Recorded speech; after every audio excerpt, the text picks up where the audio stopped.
kami akan tunjuk contoh kesalahan yang ada dalam permainan rugby touch. Contoh kesalahan yang pertama ialah forward pass.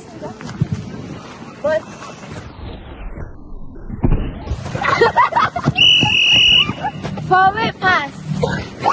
Contoh kesalahan kedua ialah fumble.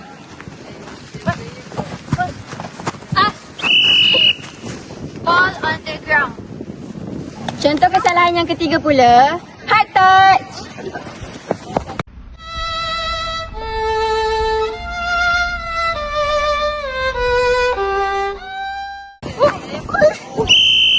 Hard touch.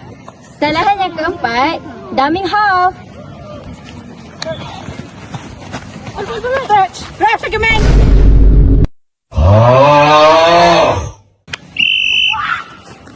Dummy half fall. Kesalahan yang kelima pula, not moving forward.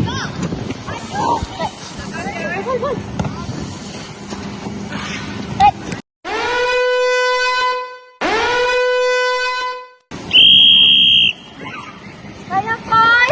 Sini fall. Not moving forward. 6 more touch. Kesalahan yang keenam, over the mark.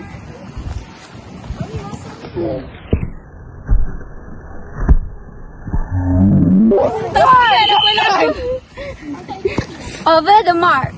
Kesalahan yang ketujuh, obstruction.